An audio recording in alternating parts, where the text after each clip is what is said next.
Assalamualaikum warahmatullahi wabarakatuh. Waalaikumsalam warahmatullahi wabarakatuh. Selamat sore Pak Arif, selamat sore teman-teman semua. Sebelumnya kami dari kelompok 2 komunikasi bisnis. Di sini kami ingin mempresentasikan terkait evaluasi komunikasi dan solusi masalah penetapan PDNS dan dampaknya terhadap KIK kuliah. Di sini sebelum kita mulai ke materi, kita ingin memperkenalkan diri terlebih dahulu. Dari sebelah kiri saya. Perkenalkan, saya Muhammad Haikal Abdi Putra dengan NIM 1724037. Perkenalkan, nama saya Muhammad Yafi Atayaman dengan NIM 1724050. Baik, perkenalkan nama saya Dewi Posenti dengan NIM 1724061. Nama saya Firza Yusuf dengan NIM 1724052. Perkenalkan nama saya Amanda Safina Putri dengan NIM 1724036. Perkenalkan nama saya Muhammad Tareswanto dengan NIM 1724039. Oke, mungkin bisa langsung aja ke materi. Untuk materi pertama akan dijelaskan oleh rekan saya yang waktu dan tempat dipersilakan. Baik, terima kasih Mbak Ira. Teman-teman ada yang ingat nggak waktu IP diretas? Kan waktu itu kan merugikan kita semua kan, para mahasiswa yang pengen masuk ke kuliah. Nah, jadi peretasan itu tuh terjadi pada akhir-akhir Juli 2024 karena Kemendikbud itu mengalami peretasan yang berdampak pada 800.000 data mahasiswa yang ingin mendaftarkan ingin masuk ke dalam kuliah. Nah, ini tuh mengakibatkan gangguan layanan KIP kuliah. Jadi yang tadinya para mahasiswa tuh yang udah menyiapkan data, udah download dokumen, udah diupload ke dalam KIP kuliah, jadi semuanya tuh datanya reset, hilang semua karena Kemendikbud tuh mengalami keretasan. Nah, kayak yang udah disinggung sebelumnya kan, hilang data pendaftar ini, data tuh yang hilang ada 800.000 calon mahasiswa yang hilang pendaftarnya. Banyaknya data ini tuh jadi banyak bahan omongan, bahkan sampai di berita juga, karena calon mahasiswa merasa dirugikan karena data yang ingin didaftarkan ke KIP-nya tuh hilang. Terus terhambatnya pencairan dana. Nah, akibat data yang hilang, otomatis dana juga cairnya jadi telat dong, karena kan dari Kemendikbudnya pun juga mencari cara gitu untuk memulihkan data mereka tuh gimana. Nah, mahasiswa tuh harus mengunggah ulang data ya kayak tadi udah dibilang, karena kan banyak nih, 800.000 kan banyak tuh totalnya akunnya, jadi banyak yang komen, banyak yang protes sama Kemendikbud gimana ini datanya hilang. Tapi Kemendikbud tuh ngasih solusi untuk mengunggah ulang data mereka tuh sampai tanggal 3 dari 29 Juli 2024 hingga 31 Agustus 2024. Kekhawatiran mengenai kelanjutan studi. Gak cuma para calon mahasiswa nih yang ngalamin ataupun bingung gitu karena datanya hilang. Bahkan para mahasiswa yang udah dapet KIP di semester, misal contohnya semester 3, 5 atau yang di atas atasnya tuh mereka juga bingung tuh studi mereka gimana nih, bayarnya gimana karena data mereka tuh hilang. Oke, untuk identifikasi isu dan permasalahan itu, untuk isu utamanya kurangnya transparansi dan kejelasan komunikasi dari pemerintah dalam memberikan informasi kepada mahasiswa yang terdampak serangan siber. Yaitu isu ini menunjukkan kurangnya ada komunikasi yang jelas, terus respon yang cepat dan pemerintah atau institusi dalam mengenai serangan siber. Untuk permasalahannya itu, yang pertama, tidak ada informasi yang jelas mengenai penyebab dan solusi. Pemerintah atau pihak yang terkait lambat memberikan informasi yang jelas kepada mahasiswa tentang penyebab, dampak, solusi, sehingga masyarakat itu menimbulkan ketidakpercayaan mereka. Yang kedua, lambatnya respon terhadap mahasiswa terdampak, yaitu menghasilkan dampak yang tidak segera mendapatkan informasi yang cepat. Yang ketiga itu kurangnya kesiapan dalam mengenai dampak serangan siber, yaitu sistem keamanan siber ini seperti pendidikan, kesehatan masih lemah dalam keamanannya yang tidak dapat menghadapi serangan siber ini. Lanjut. Baik, di sini ada stakeholder yang terlibat karena isu peretasan yang terjadi di PDNS ini. Yang pertama itu ada Kementerian Pendidikan Kebudayaan, Riset dan juga Teknologi atau Kemendikbudristek. Nah, Kemendikbudristek ini adalah penyelenggara utama dari program KIP kuliah yang bertanggung jawab atas kegiatan pelaksanaan serta juga pendanaan dari program KIP ini. Nah, yang kedua ini ada mahasiswa dan calon penerima KIP kuliah. Nah, peran mahasiswa dan calon penerima KIP kuliah ini sebagai penerima yang sangat amat bergantung pada sistem PDNS ini untuk pendaftaran, verifikasi sampai dengan pencairan dana. Nah, jika sistemnya terganggu, maka akan berdampak pada keberlanjutan studi mahasiswa di Indonesia nantinya. Nah, yang ketiga itu ada perguruan tinggi. Nah, perguruan tinggi ini sebagai perantara antara Kemendikbudristek dengan mahasiswa dalam mengelola data penerima KIP serta membantu administrasi beasiswa nantinya. Nah, yang keempat itu ada Kementerian Komunikasi dan Informatika atau Kominfo. Nah, Kominfo ini yang bertanggung jawab dalam memastikan sistem PDNS ini aman atau tidak nantinya. Yang kelima ini ada Badan Siber dan Sandi Negara atau BSSN. Nah, BSSN ini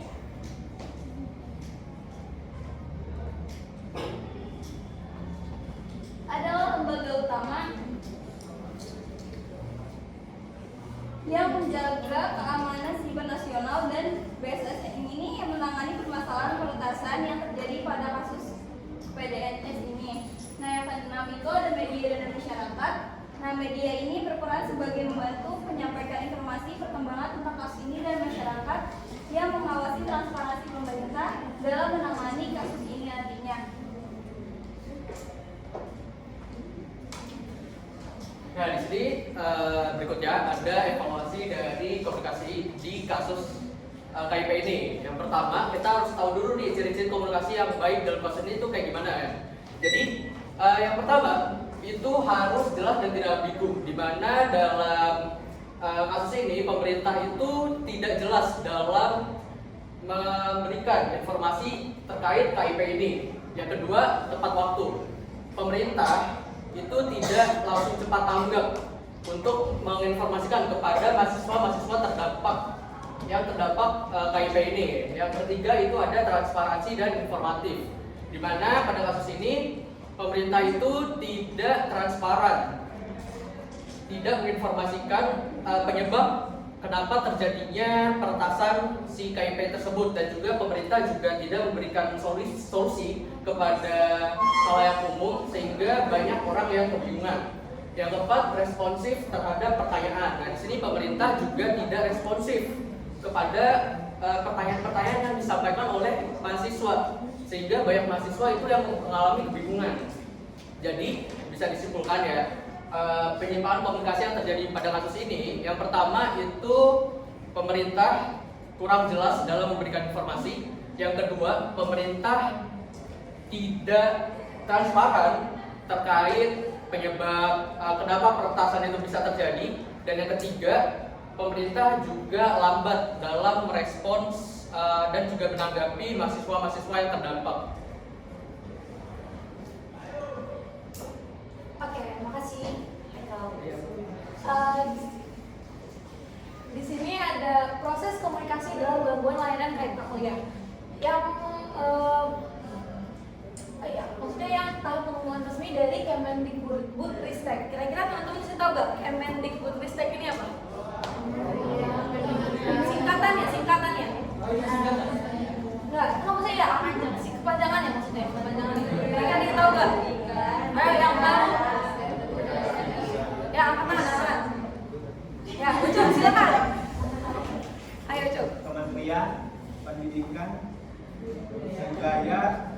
riset dan teknologi. Oke.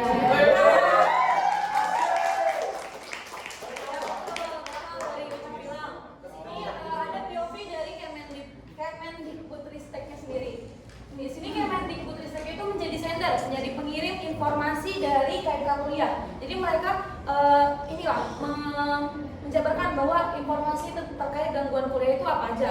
Kemudian dikirim, dikemas, dikaji menjadi tulisan atau secara langsung itu di tahap encoding. Selanjutnya ada setelah tahap encoding itu ada message. Itu informasi terkait gangguan KMK kuliah itu dirangkum untuk nantinya akan disebarluaskan ke website resmi atau di aplikasi media sosial lainnya. Nih, di channel ini tahap ini akan disebarkan terkait informasi dari gangguan KMK kuliah. Kayak kalau kalian tahu tuh di media sosial kan ada kan Kemendikbud, itu IG Kemendikbud. Ada juga kalau misalnya kan kita dulu sebelum UTBK tuh kita sering kita follow ini gak sih kalian utbk.id. Nah, itu ada tuh informasi terkait gangguan KMK kuliah di situ. Setelah tahap channel itu tahap decoding. Jadi setelah informasi itu disebarluaskan, orang-orang atau mahasiswa itu membaca informasi tersebut, mereka mengidentifikasi lah masalah ini tuh apa sih.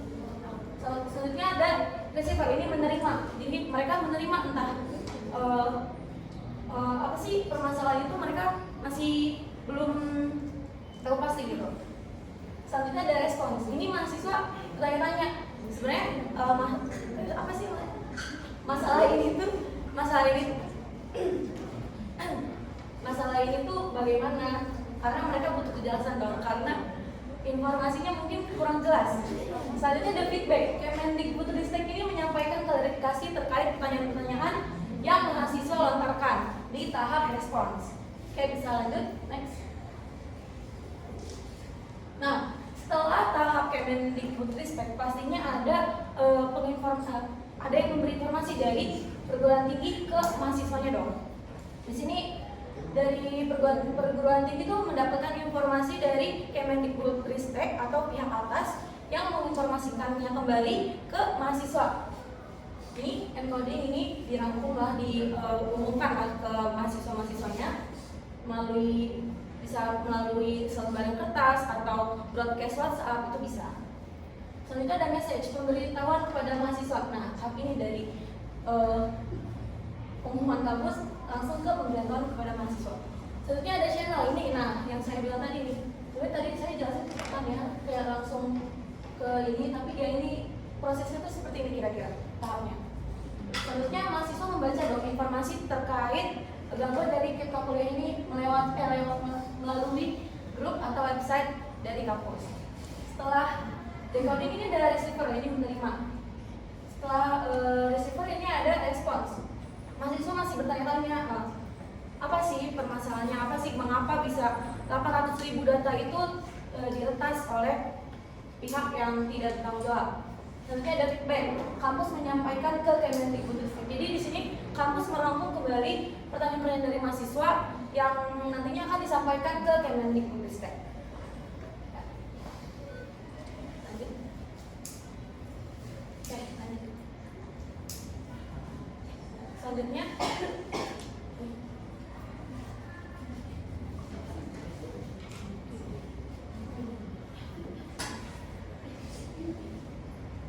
proses komunikasi dalam gangguan layanan KIP kuliah. Ini tuh Kominfo dan BSSN menangani gangguan sistem. Yaitu yang pertama ada sender,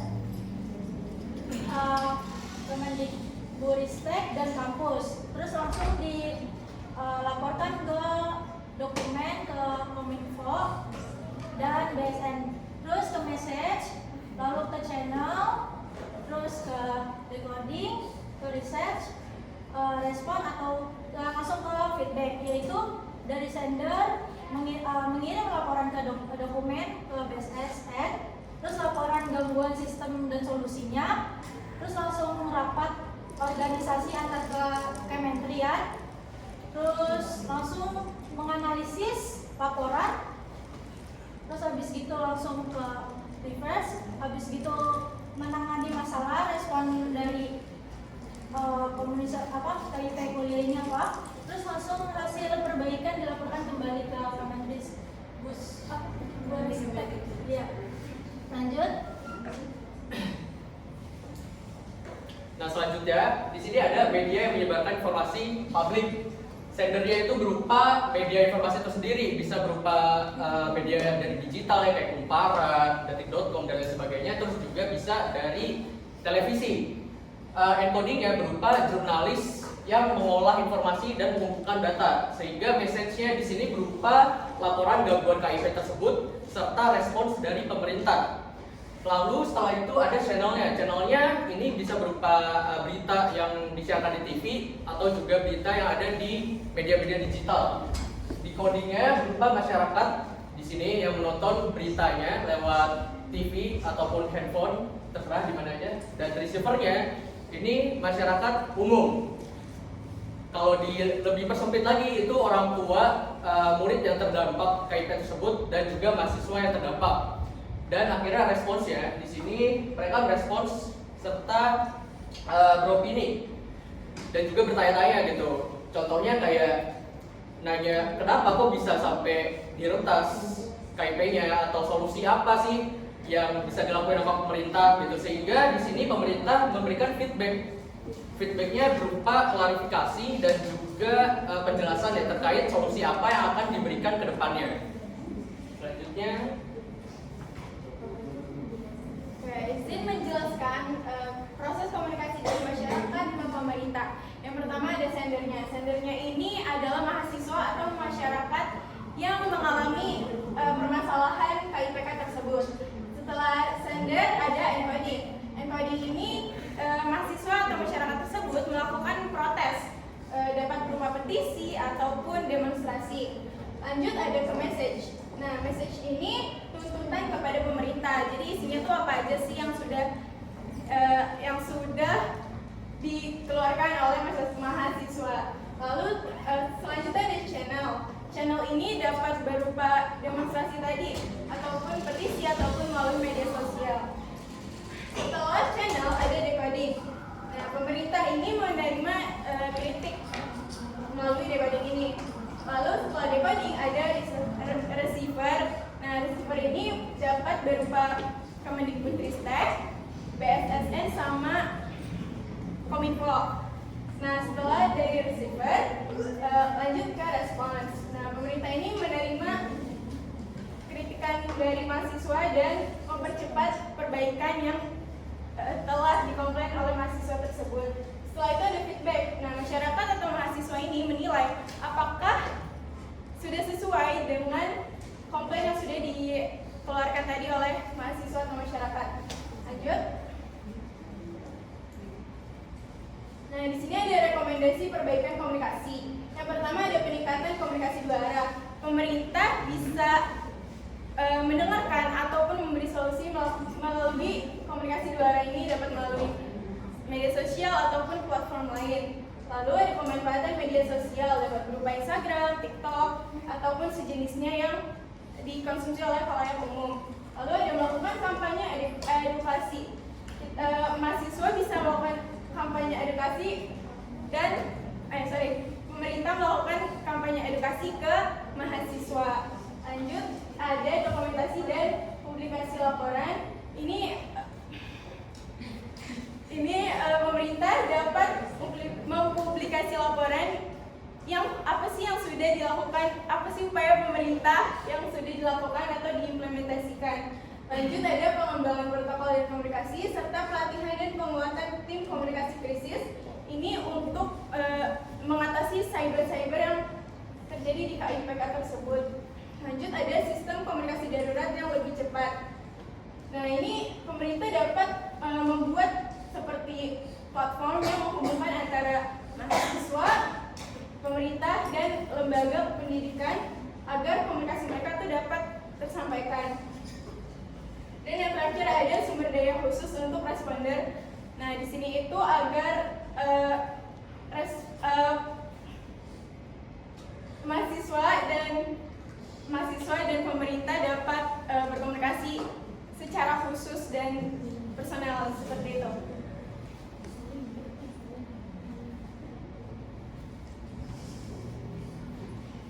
Oke, mungkin apakah ada pertanyaan dari teman-teman semua? Ya, oke.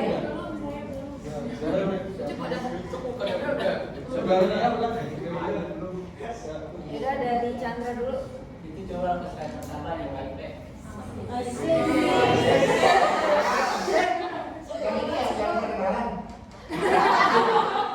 dulu ya. Oke, kenalan saya Chandra ya.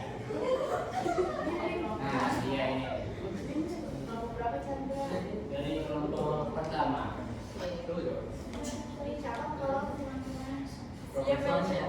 Siap. Seberapa besar pengaruh media dalam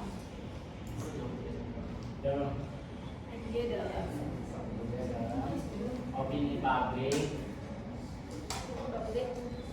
terkait gangguan layanan KIP kuliah?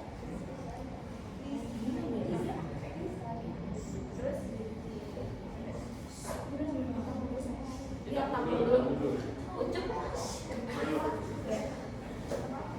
Saya Yusuf Iwan Pradino dari kelompok 3 ingin bertanya bagaimana efektivitas komunikasi Kemendikbudristek dalam menangani masalah gangguan layanan KIP kuliah. Masalah Bagaimana efektivitas komunikasi Kemendikbudristek dalam menangani gangguan layanan KIP kuliah. Ya, selanjutnya siapa? Elsia, boleh. Elsia kami dari kelompok 1 izin bertanya, apakah ada tumpang tindih dalam para stakeholder terutama pada Kemendikbudristek, perguruan tinggi, Kominfo dan BSSN? cepet banget deh. Boleh bilang ya. Apakah ada tumpang tindih dalam para stakeholder terutama Kemendikbudristek, perguruan tinggi, Kominfo dan BSSN? Sudah jelas ini. Cepat, terima kasih.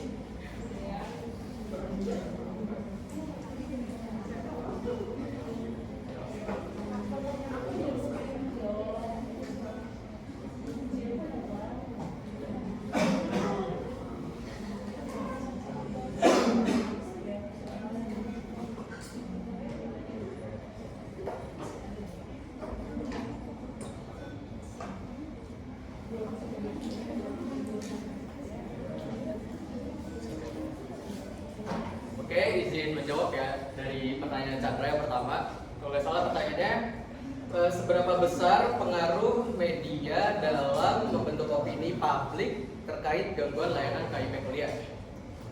Menurut saya, tentu media ini sangat berpengaruh banget ya, karena media itu sebagai penggerak massa, sehingga mereka itu sangat penting untuk menginformasikan si KIP-nya ini. Terus juga informasi yang akurat dari media itu dapat membantu masyarakat yang awam, jadi mereka bisa paham. Tapi di lain sisi media ini juga kalau misalnya pemberitaannya tidak akurat atau pemberitaan hoax malah membuat masyarakat ini menjadi panik, sehingga diperlukan adanya kerjasama antara media dan juga pemerintah seperti itu. Jawab. Terima kasih ya. Pertanyaan itu. Oh ya, izin jawab buat pertanyaan Yusuf tadi. Efektivitas komunikasi Kemendikbudristek dalam menangani gangguan KIPK. Nah, efektivitas komunikasi itu dapat diukur melalui respons yang cepat. Kalau pemerintahnya responnya cepat itu dan tepat itu sudah pasti komunikasinya tuh efektif. Lalu yang kedua ada kejelasan pesan. Kejelasan pesan yang disampaikan pemerintah tuh harus jelas dan terukur gitu agar komunikasinya efektif. Lalu saluran komunikasinya misalnya pakai media sosial atau website atau brosur seperti itulah, ya itu bisa dikatakan efektif gitu sih. Cukup. Oke. Tadi pertanyaan dari Miss Elsia itu apakah ada tumpang tindih dalam peran stakeholder antara Kemendikbudristek, perguruan tinggi, Kominfo sama BSSN ya? Nah sebenarnya terjadi tumpang tindih itu di setiap kasus itu pasti ada. Kalau misalnya terjadinya komunikasi yang buruk, jadi setiap pihak tuh kan punya peran berbeda ya. Kemendikbudristek itu mengawasi, perguruan tinggi itu lebih intinya setiap peran tuh punya